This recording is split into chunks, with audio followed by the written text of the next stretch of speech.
So my first event was semi-permanent, and I thought it was amazing. I really was. I was really, just inspired by the way they put the whole thing together and the way they promoted it, and just the people they had on board. I think were really good people. So it was awesome. It was definitely inspiring. That's a good question. I'd maybe like to do an entire building. Like paint the whole thing. Maybe just like a solid color, maybe with some design elements on it. I think that'd be kind of interesting. Something dynamic, but something that you couldn't use. Like Christo does a lot of stuff that's really huge, but to me it's not very functional. It's just more like huge, massive eye candy. I would like to do something that's eye candy but also functional.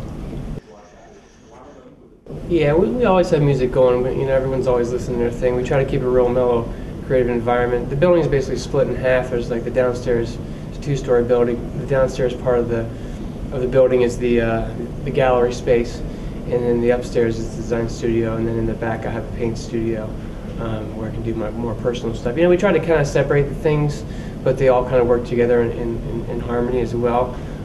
We designed the place to be a pretty casual environment. When we have people come in our gallery, sometimes you just sit there for like 3 or 4 hours during openings, and they just say like, I just love being here. I love the energy. I love just looking at the rafters, because we sandblasted out the old redwood, so it has a very warm tone to it. We try not to make it too stark white to where it's alienating, at least from a mood standpoint.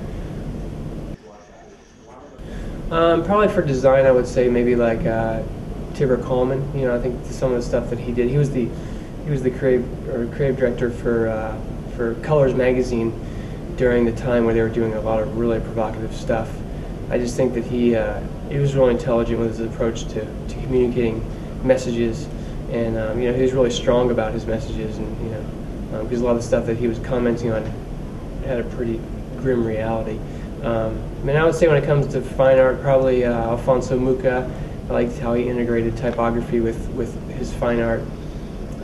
Also, Lee Bonacu, I would say she's a more recent inspiration. I saw her show in her retrospective in Los Angeles about 4 years ago. It's probably one of the most amazing exhibitions I've ever seen in my life. And probably, I'd say lastly, maybe Alexander Calder. I like the installations he did with the steel sculptures, and I think that he really broke a lot of rules when it came to how people perceive fine art. If I have an exhibition coming up, I'll try my best to focus on creating the work and not compromise my, the output of the work. But if a design project comes in, I have to cater to that as well. But over the past 4 or 5 years, I've really learned to sort of take on certain projects and not take on certain projects, so I can delegate my time to work on the things I want to work on and do my best with everything.